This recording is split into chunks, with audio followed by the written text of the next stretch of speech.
Hey, it's Alysa here. Before we get started today, I wanted to say my merged Patreon for Friends with Alysa, which includes Best Forevers, Fatalities, and the upcoming Unrequited podcast, is now live.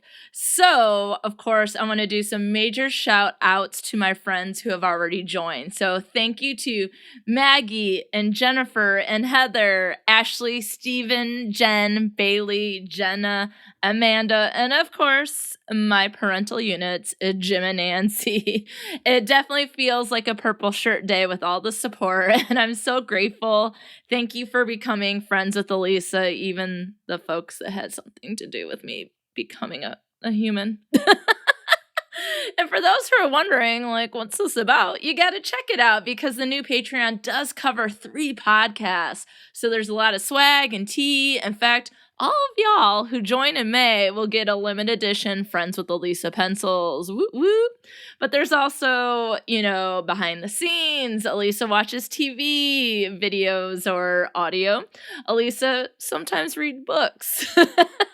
Tea shots, which are mini true crime episodes, tea recipe, friendship tips. Oh gosh, there's so much more. So check it out. You can go to patreon.com and look at Friends with Alysa.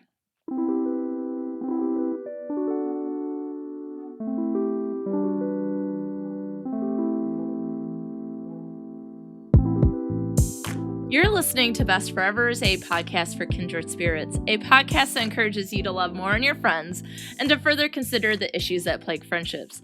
I'm Alysa Lucas, and you might have wagered a guess that I put friendship first in my life. And so imagine my interest peaked when I saw a 2020 article by Raina Cohen from The Atlantic, where she wondered what it's like for folks who, quote, place friendship at the center of their life, end quote. So y'all, in today's episode, then, I want to explore this idea. I want to do a deep dive thinking about some of the articles I looked at, including The Atlantic, my experience with academic research on friendship, and experiences in my life to imagine a world where friends were first. Now, can you imagine? Well, come with me as we enter this world. The article by Cohen does a deep dive into folks who do put their friends first, as well exploring friendship historically and looking at what she calls the, quote, heyday of romantic friendships in the 18th to 20th centuries. Norms of relationships change and evolve, and at this point, historically, friendships were seen quite differently than they are now. But thinking of a time when friends were first and friends could bring Daniel Webster to say, quote, the friend of my heart, the partner of my joys, griefs, and affections, the only participator of my most secret thoughts, warms my friendship, love, and heart. These friendships became less important as the norms of focus on marriage took hold. I recognize even maybe the first sort of focus in marriage, maybe over these, what they called romantic friendships, which just means the friendships were first. Was it a cover for some same-sex relationships? Absolutely. But friendships were still at the forefront. And even though as that started to change and as Cohen says, they started to erode, I think that we have seen even the norms for marriage and what our society focuses on evolved. But I will say in my lifetime, it does seem like our society says romantic relationships are the most important goal you should have. That's the end goal. I should be in a romantic relationship. I should find that person to marry, and then immediately we should start creating that family together, which means then if that's my only goal, and then I've achieved that goal, then any of the friendships I have start to drop out of the rankings of importance, so to speak. In my research of friendships, though, I've come to turn to the work completed by Jeffrey Arnett. And he has conceptualized a newer life stage called emerging adults, which I've probably talked about on here on the podcast, but I'll explain it again. Maybe we have some new listeners, or maybe you're like, hey, listen, this is episode 142. I don't remember. Here, friends, I don't remember yesterday. It's the semester's over. I've done a lot of grading. I'm still trying to recoup from the last, year and a half, 2 years. So yeah, I don't remember what happened this morning. So let's talk a little bit about emerging adults. Essentially, what Arnett says is that more recently, so again, these norms are shifting, that those aged about 18 to 25 are delaying getting married, having children, and they might be more focused on careers, or what he talks about is exploration, a self-exploration, and that could be a wide range of areas. Certainly for me, what I think this means is that while folks delay those major life events like a wedding or childbirth, they might end up spending more time with their friends, right? So think of it this way. So a lot of our parents maybe or grandparents got married right out of high school, when they were in their early 20s. And so they went from being a young adult to an adult, right into those adult responsibilities. And certainly if you are delaying until after the age of 25, then what's going to happen is life is going to look like, especially now if you're in college or you're doing more graduate school or you're doing your careers, that when you're not in school and when you're not at work, what you might be doing is being with your friends. And maybe part of that is focusing on the goal for looking for a partner for when you're ready. But who do you talk to on a daily basis? Who do you turn to when you have problems? That if you're delaying from getting married from like 20 to later in life, that's a lot more years with friends. So I think that we're starting to see that people are spending a little bit more time with friends. And I think that most of us would say that as people marry and shift into family mode, that those friendships change. These are major life transitions, either for the folks who are getting married and having kids, or for those who have friends that are getting married and having kids.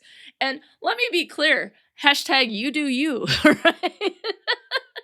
It's if you want to get married young, you want to get married later, you don't want to get married at all. If you want to have like a life partner that doesn't include the law of it, it's whatever you want, because I think that's part of the problem with these norms around marriage, is saying like that's the only way. So that if I'm not married, then there's something dysfunctional or problematic with me.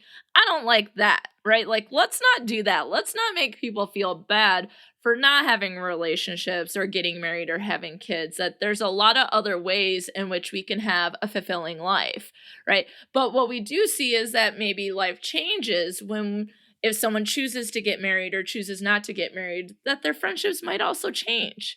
So listen, these are huge life moments, and if they're being put off for longer until they do take place, friends are certainly going to be more at the forefront for younger folks for a longer amount of time. And so, of course, I did a little, I'm not going to say like 2 weeks of research. I did some searches, friends. I did some searches. So, please correct me. I try to go with the most recent and thinking about who was delivering this information. But I think that we can think about this in generalities, right? That according to the Knot, the average age for marriage is 31 for women and 33 for men. So that's even beyond the emerging adulthood life stage that Jeffrey Arnott has proposed. So maybe he's even like, oh, wow, we need to like extend this emerging adulthood stage a lot longer. It's not just young adult or you're a minor and then now you're no longer a minor and you're married, you have responsibilities and children and that sort of thing. Like 33 years old, that's a lot later. And so we do have to consider that things are changing.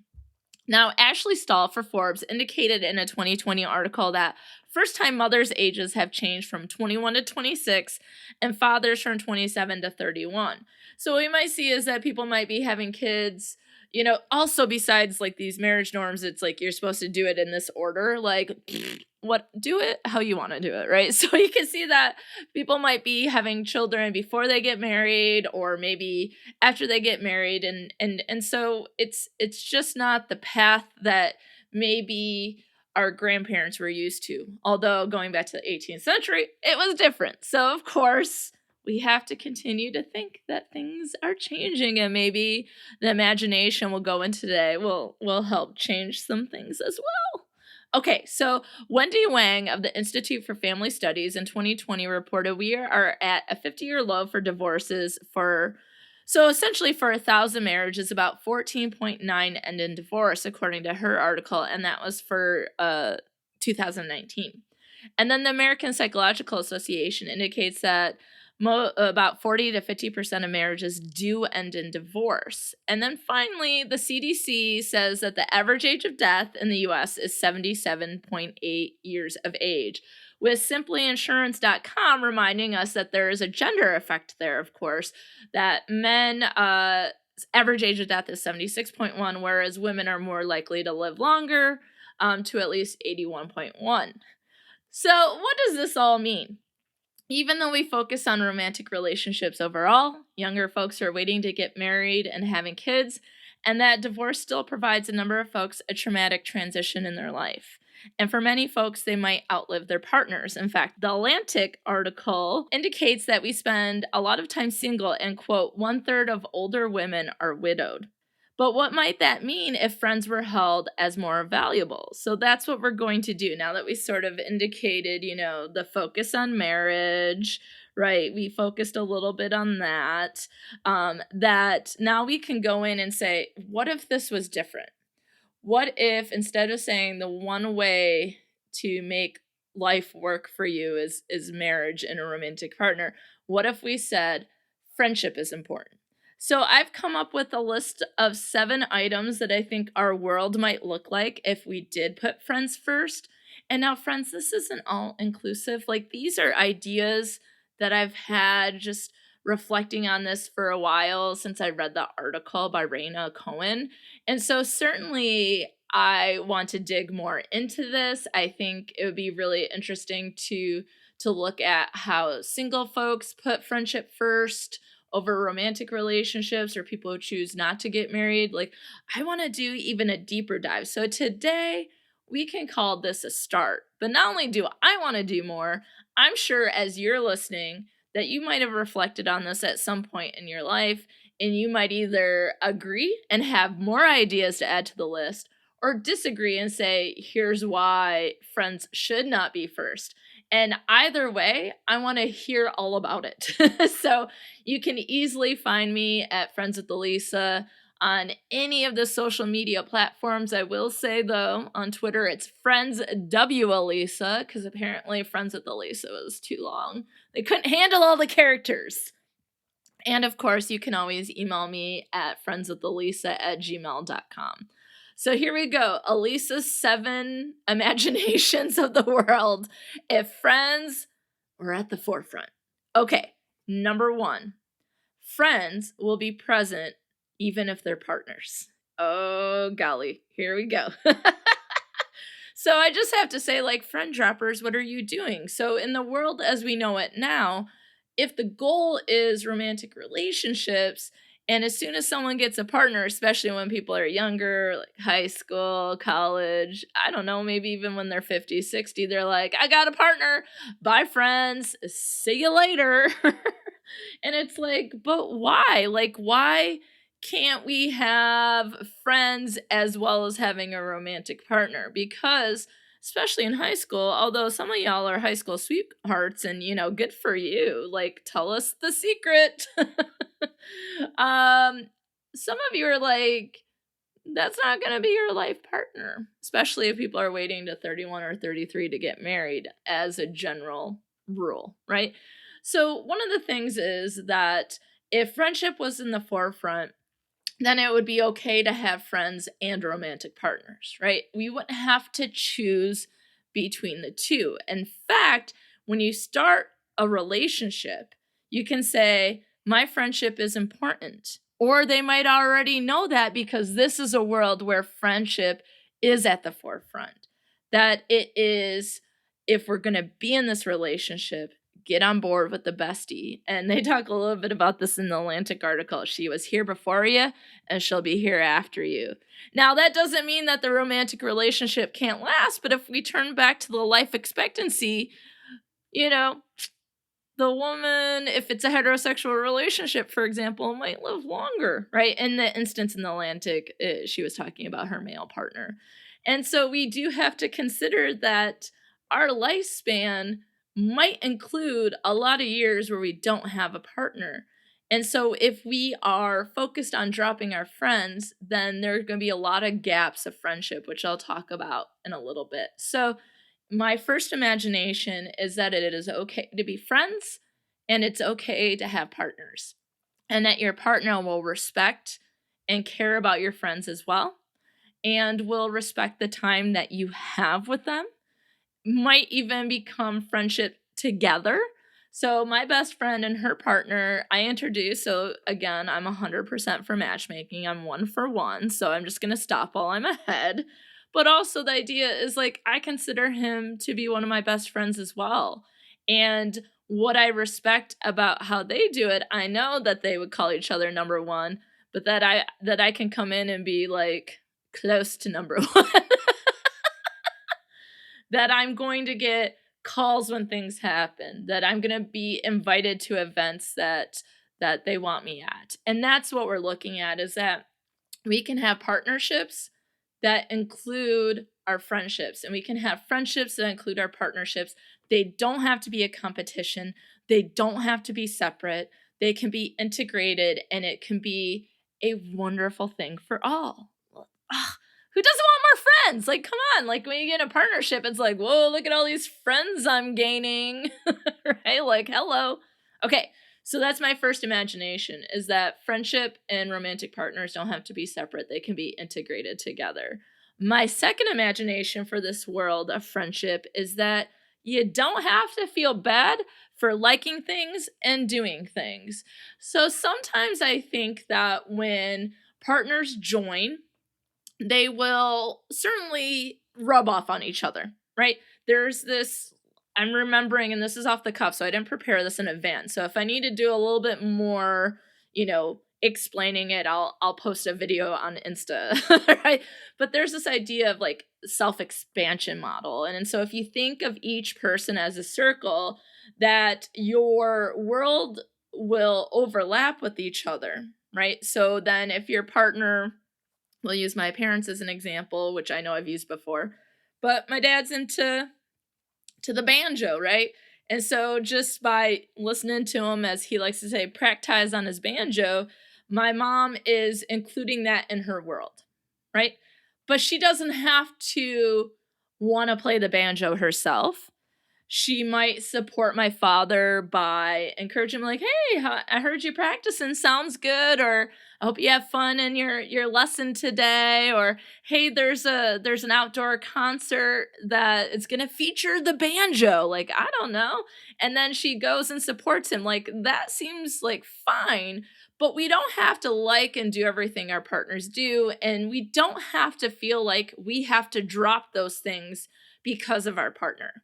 Now, mind you, I'm about to give you a personal example, which obviously has a lot of red flags, but don't worry, folks, it ended before it became like a red piece of duct tape over my mouth or something. I don't know. I'm trying to think of a way to make a red flag turn worse. Okay. I wasn't buried in a red flag. Let's put it that way. No, that's too extreme. Okay. Well, let me tell you an example and you'll see what I mean. Okay. So I once had a partner who was like, oh, so you're going to go work out today, so then you're not going to come see me. Hey, buddy, working out is not a it's not a full-time job. It's probably a half hour to an hour. And maybe we can see each other after. Maybe this is my time for myself, or maybe this is my time that I spend with my friends who like to work out as well. Maybe we go walking together. Maybe we do a class together. There's so many things, but because I like doing it and you don't feel like you want to or need to, it doesn't mean I need to stop because we're in a relationship together. In fact, sir, you should be encouraging me to be healthy or to spend time working out or spend time with my friend. This isn't something where it's like, oh, now that I'm dating you, I have to like baseball and then stop the things I like. No, thanks. That's going to be a hard pass from me. So clearly a red flag, right, friends? Like, if they're not going to let me continue to do the things I like, it's a little controlling or maybe a little manipulative to, that he can do all the things he wants to do because I give him that time, but he doesn't give me that same time. And I think if friendship was the focus, that what we can say is what we know is that our friends are fun and we enjoy being with them. And our partners don't have to be everything to us. So they don't have to be our hobby buddy. Like, support my interest in my podcast. How about that? Give me the time to podcast and then we'll do our own thing, right? So I think that a lot of times when there's that focus on romantic relationships, we feel like we have to change for them to accept us or to love us or to see us as worthy. And that is not the case. And I think that a lot of times friends are our friends because we enjoy spending that time together, that we do have that thing in common. And we don't have to date or marry people that we have everything in common with. It's okay to have differences, but if those differences aren't supported, then that's a problem. And I think friendship allows more for that acceptance, as well as a lot of those hobbies or things that we do is probably what we have in common with our friends, and we want to do those things together. So I'm not going to feel bad for liking or doing things like, look, I watch TV, get on board. Right? Or instead my friends are like, here's some recommendations. Have you watched this yet? Let's talk about it. I don't need someone being like, you watch too much TV. Bye. Nice not knowing ya. So again, friends first, not going to make me feel bad for the things that I do, the things that I like. And in fact, a lot of them, my friends are probably going to do those things with me or support me for doing it or encourage me for doing it. Okay. So the third imagination is it's connected to the loneliness epidemic, and that is friends will be consistently present across our lifespan. So we know that we start to make like our first friend around the age of 2. Certainly now we've evolved into like having these play dates and things like that. And so people might spend time together. And then when you're in school, you make friends with those who are in school. When you're in college, you're likely to become friends with folks that are in your classes or live on your floor, in the residence hall. But then it's like, okay, people move away. And then it's like, what happens to friendship then, right? Or people get married. What happens to friendship then? Or friends go away and people will say, oh, they're the kind of friend where we can, even if it's been 10 years, it'll feel like we were not even a day apart. And it's like, why are there so many ebbs and flows in terms of the presence of friends? Like, why can't friends be there all the time, right? As an adult, how many of us would say that it's just like trying to find time to get together and that we just say we should get together until the day we die? And it's like, why can't we make that time? And so my imagination is that we make time for friends and they can be there from childhood to death, essentially. Because going back to the Atlantic article, we have to consider that over a third of women are widowed. And so if they're in residence life type situations, and so they're going to be with other people their age, and so they're making new friends. And I'm not saying you have to be friends with the same person that you were at the age of 2 to the age of, 81.1, but the idea is that friends, they do come and go, right? Maybe we'd have more commitment with this imagination of friends and having time for them and allowing them to be present. And so I think that our friends should be there and not just like when it's an appropriate time for them. Like, it's appropriate when you're in middle school to have friends. It's appropriate when you're widowed to have friends. We should be able to have friends all the time. And so consider it this way. We have a loneliness epidemic, right? Especially considering the pandemic and the things that we've gone through in the last year, going back to a couple episodes ago where Kayla did her research on this. Like, we're dealing with people who are lonely because they don't have connections, right? They're lonely because they're single and society says they need to have a partner. They're lonely when they're married because just because you're with someone doesn't mean that you feel like they're there for you. They're lonely when they get divorced. They're lonely when their partner passes. And it even goes back to, the friend droppers. We don't always have to pick up friendship after something happens. They can be there all of the time. And not only that, but it might help with the loneliness, because even if you're married with a partner doesn't mean like you don't feel any less lonely. You don't have to be in a relationship to not feel lonely, but if you have more connections with people, then that might help with our loneliness epidemic. And certainly there are people who feel lonely because they have difficulty making friends, right? But if we are focused on friendship, then maybe we'll focus on how we can help people make friends. Maybe we have some of those teachings in, you know, pre-K, kindergarten, elementary school, all throughout life, how we can focus on our friends or maintain our friendships, that maybe then there might be less people, right, that do feel lonely. And I know that's a big imagination, but wouldn't it be great if those who are lonely didn't feel so lonely? I think even if we start one person at a time, I feel good with that. And that's the imagination I want. I want in life is that people who want to be connected to other people are, right? That they are, that they get what they want because they deserve to be happy, healthy, and safe, as I say. And the only way to do that right now is apparently to have a romantic relationship and then a family.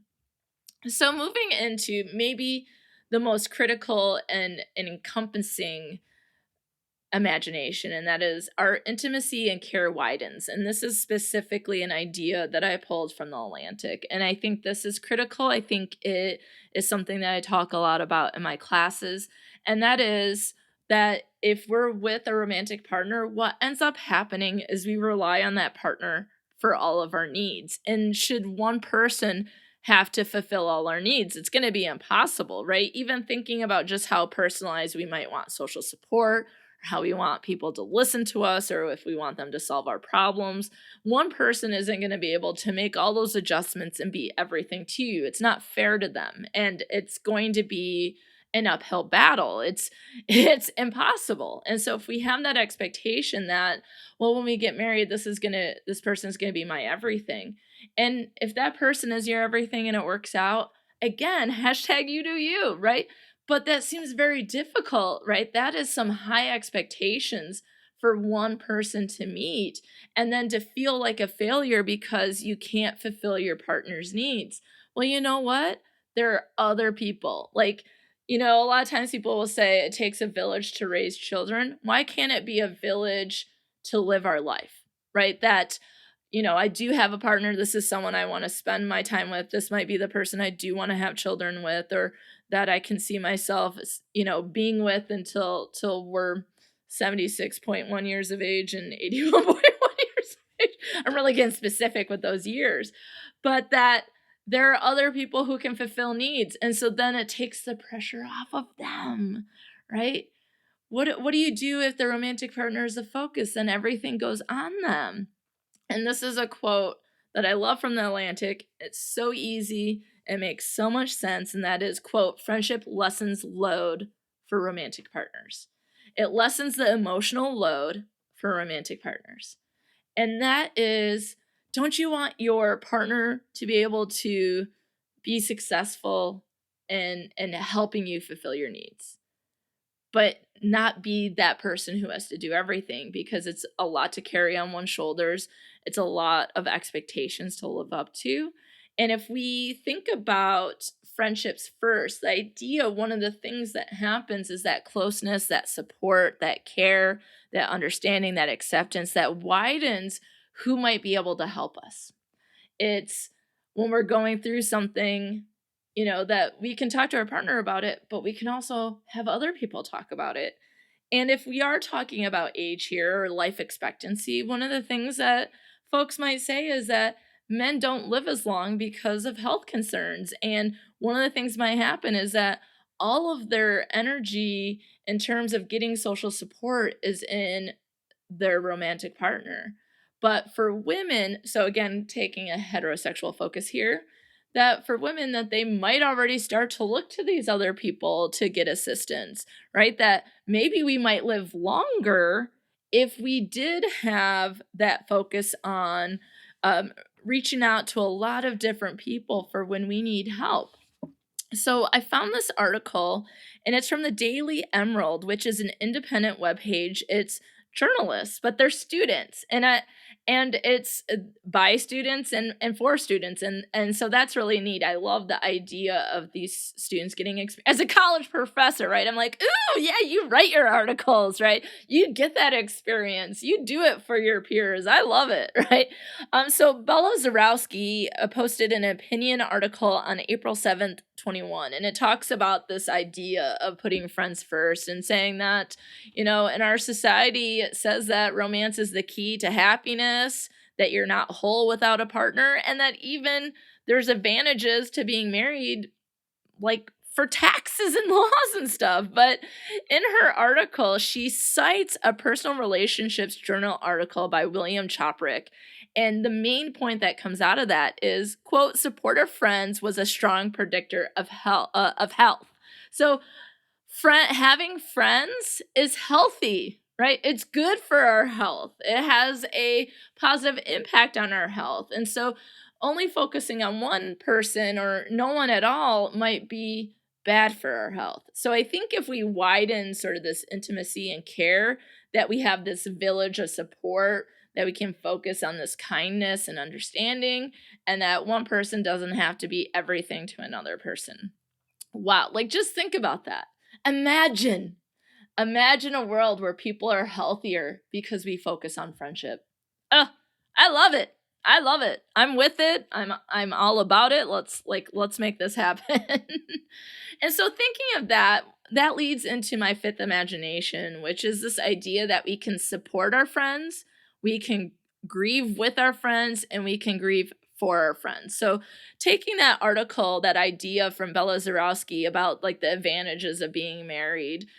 So one of the things is friends should be there for important moments. And I feel like how many times in life have we heard from our parents or our family, or we tell our kid, this is for family only. This isn't, no one else is allowed to be a part of this. And it's like, but if there's a death in the family or there's illness, that maybe in that particular moment, the family member who's lost a parent, their grandparent might not be the person that can provide support to their kids.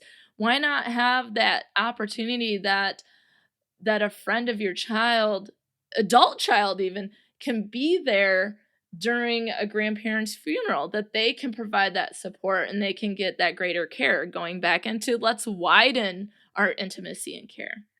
So I definitely think that in my imagination, friends are there for funerals, illnesses, babies, graduations, divorces, for it all. It doesn't have to be something bad to happen, or it doesn't have to be something that is, it's just like this is only for family. And maybe there are some things, but I also think that we can consider that gaining some support, especially if someone in your family is sick, from someone other than the family who is raw and exhausted from coping with it and not being able to, they can't fill their own cup, so they certainly can't fill other people's cups. Why not turn to other people who might, right? So another thing this brings up is that most places of business might have some form of policy related to family. So for example, when my appendix burst, my mom was able to apply for the Family Medical Leave Act, where she was able to come help take care of me for a month after that happened, which was wild. Just didn't expect that my appendix would burst, or that being on my own because I'm not married, like that's the other thing. If we focus on romance, then people who are alone, it's not only a disadvantage in, sorry, sucker, you're on your own, but in moments where I physically can't take care of myself, like luckily my mom did have a place of business that had that policy, and then also that I have a relationship with my mother and my father in which they would want to take care of me and help me. And I realize that I am lucky and privileged to be able to have that. Not everyone does. So where we just sorry, you just have to deal with your horrible illness on your own. And so why not having some policies that also include our closest friends? Seriously, I want to be like, sorry, I'm not teaching today. I'm going to be with one of the most important people in my life, my best friend, when she is experiencing something completely devastating. whether it might be related to a romantic partner or not, right? So like, what happens when romantic partners separate or get divorced? It's like, so then the person that you were relying on, and then it's like, I can't leave or do anything to support someone through something traumatic, right? I'm like, that's it, I'm leaving, I'll record something, y'all, see y'all later, right? But I could probably get in trouble for that. And one of the things I have to say is like, there are baby steps maybe in this direction, but still not there. I know that there are organizations out there that would say, absolutely, you can take the time, right, to be with your best friend. But some people might be like, well, you have to take sick time, or, those sorts of things. Whereas you might have that bereavement time if something happened to your partner's parent, but you can't necessarily do that when your best friend's parent has something going on. And so there will probably be some people who are supportive of that and others who are not. I mean, we're working on family pets, y'all, right? So there are companies who are starting to offer pet bereavement time. And according to a 2015 article by Sue Schellenberger in the Wall Street Journal, she states, quote, 1 in 3 people feel grief and sadness for at least 6 months after the death of a beloved pet, end quote. This is why I have a deal with my pets. Like, I often will look at Rooney and be like, you're living forever, right? Right. But I also think that my coworkers and my students, everyone would know, like, oh, when Rooney passes, which again, we got a deal, it's forever. But realistically, when she does pass on, I think that people know that I would need that time. And that is because I have these relationships with folks that knows what it's like to lose a pet and knows that I might need some time and that I'm not going to be good for anyone if I am forced to teach the day that I have to put her down. Right? So we're starting to see, though, that folks are offering, 1 to 3 days of bereavement time for the loss of pets. And so I know a lot of times it's focusing on family, and that even pets would be put under sort of the family umbrella because you were with that animal every single day. And as you know on here, my pets are my best friends. So, definitely see this in imagination that we have that pet bereavement, but also we need to start thinking about friendship time. It's a lot of times it's like the only thing that's acceptable in which to leave from work is related to family. And I remember listening to an episode of the podcast, Terrible, Thanks for Asking, when a woman about my age talked about losing her best friend. And it was just, I was just like crying the whole time. I never want that to happen. We're living forever. And just thinking like, oh yeah, it happened on Wednesday night. You should be at work at 8 a.m. Oh, hell no. Bye. Quit. I am going to take time. And it should be accepted. In my imagination, we accept the idea that people need more support than those in their family, right? That for some people, their friends are their family. That for some of us, family, luckily, we do have help there, but it's not going to be forever, right? And so we have to consider that if we do have a high amount of people who are single, how are they going to handle things? They don't have anyone to help them. And we know that the healthcare system ain't going to do anything about it, right? So we need to start accepting that friends do more than what we give them credit for. And that even starts with me as a teacher, right? It's like, students will often say like, I'm not going to be there because, my grandparent passed away. But I also have had students come to me and say, my best friend passed away. Well, am I going to say, no, you need to come do your speech? No, get out of here with that nonsense, right? Like, we have to accept that people are going to grieve, and we shouldn't make it harder for them to grieve. So in my world where friendship is first, that we can widen also our network of those who can help us when we are experiencing trauma, when we lose people in our life, and when we lose that friend. Okay. I'm all upset about that one. Sorry. So my sixth one is like, just, it makes sense, right? A friendship focus leads to what's called companionate romantic relationship. So when I teach interpersonal communication, we talk about these 6 love styles and the way that people sort of approach love, and having like a companion as a romantic partner is seeing friendship in romantic relationship. So I think that we could have a friendship focus, which would lead to more romantic relationships having a friend focus as well.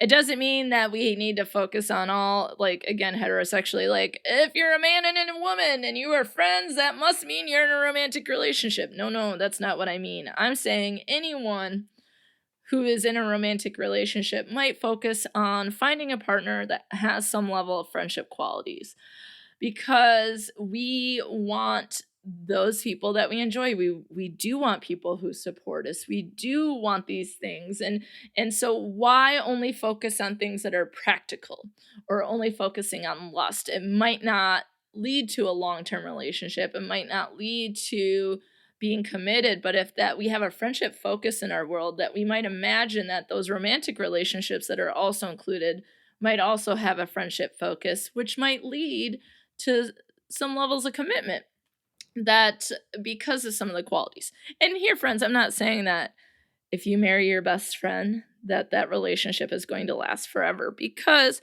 we do have to also take into account that there are friendship breakups and things of that nature.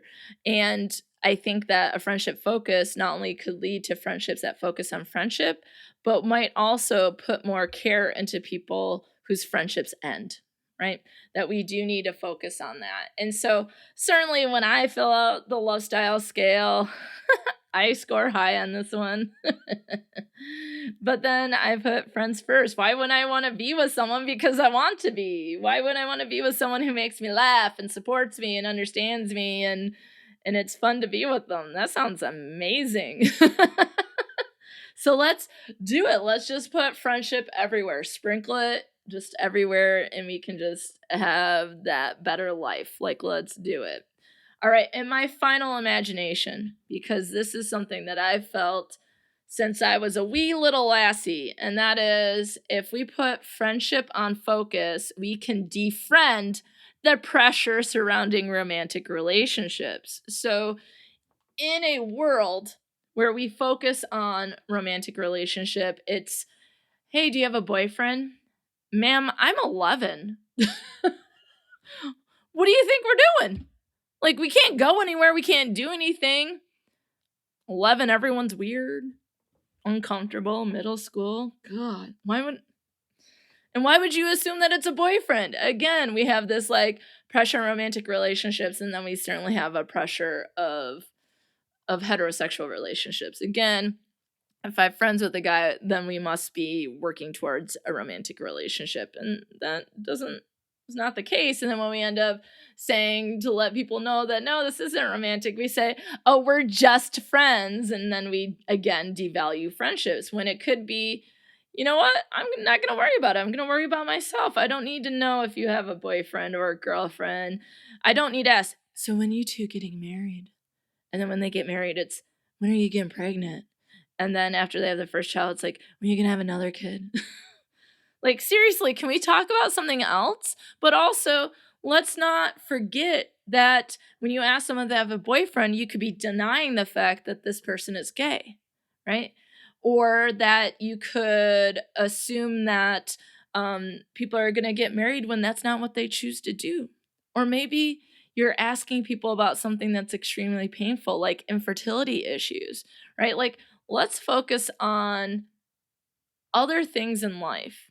Let's focus on ourselves and the person, and not just meeting some checkbox that is required for our society. Why we can't accept the fact that people have different journeys and other things is beyond me, and I sure hope we're evolving past that, where we can lift the pressure. Because I've received that pressure. I think once I hit a certain age, people were like, we're just going to leave her alone. And I was like, that's right. But yeah, 11, do you have a boyfriend? And that was all through, sometimes I even get asked that by students, and I'm like, relax. All you need to know about is me is that I'm going to help you understand this material, and that Ferguson is going to join us in class because he has things to say and he has things that he wants to be a part of, okay? But I remember when I was 12 and I fell roller skating and I broke my front tooth in half, and it was the 80s/90s, and our doctor was probably close to retirement. In the 80s and 90s, there was not a lot of moving forth in technology with dental stuff, and I had to wear a silver tooth for what seemed to me was a week, but apparently my mom was like the whole year, and I was like, why didn't you homeschool me? Are you trying to get me bullied? But they did their best with the information they had. It was all good intent. But my mom had told me that one of my friend's moms was like, why would you do that to your child? She'll never be able to find a man if she looks like that. Well, maybe we're concerned about saving my tooth and not having a root canal and all that kind of stuff over me being in middle school and getting a man. Why is that the only thing in life? Like, oh, good, that's going to save her tooth. And then, what are we doing? Like, what are we doing to people where we have to make them feel bad because they haven't done something that our society tells us that we're supposed to do? And then the idea is not only do we feel bad about it, then that might make it harder to do the things that we might want to do, which might be finding a partner. Or we might then settle for a partner because we'd rather have a partner who's not a good one than have to deal with all the pressure, right? And so I think that we're doing ourselves a disservice by putting all this pressure on everyone when just thinking that everyone has their own path and own journey, and that why are we here? Like, what's the meaning of life? What's the question of life? Maybe it's doing the best that we can and making the most connections we can and being happy, healthy, and safe. And certainly focusing on only one path makes it difficult because there's no way everyone's going to succeed in that path. I just think it's unfortunate. So in my imagination, that pressure goes away. It's just gone. Like, poof, gone. We ghosted it. See you later, sucker. And don't let the door hit you in the butt on the way out.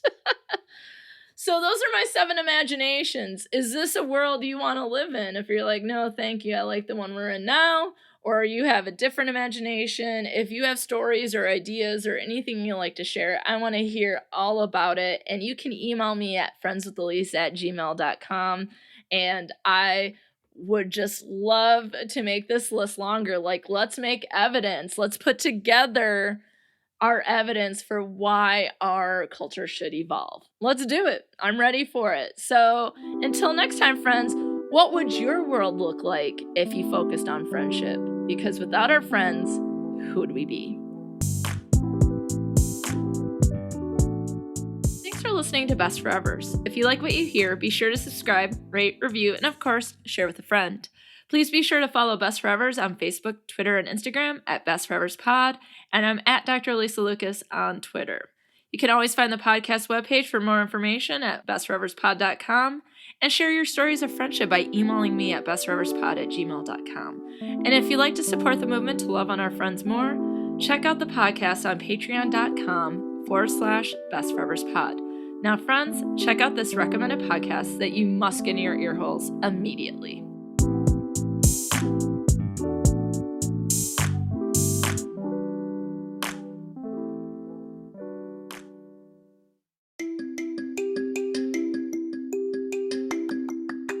I'm Haley. And I'm Katie. And we want to tell you about our new podcast, The Reference Desk. Each Wednesday, 2 librarians will take you down the rabbit hole of the topics that have bewitched us. After a deep dive into the subject, we'll leave you with some recommended books and media related to your new favorite topic. Our topics vary from historic, to the creepy, to the just plain bizarre. So whether you're looking for new things to read, a lover of the odd or interesting, or just a basic book nerd, we hope you'll adjust the chain on your reading glasses, button up your favorite cardigan, and follow us punk-ass book jockeys through the stacks to the reference desk. The Reference Desk is available on Anchor, Apple Podcasts, and wherever you listen to your favorite podcasts. To find all of our episodes, book lists, and more, visit us at thereferencedeskpod.com. We'll see you in the stacks.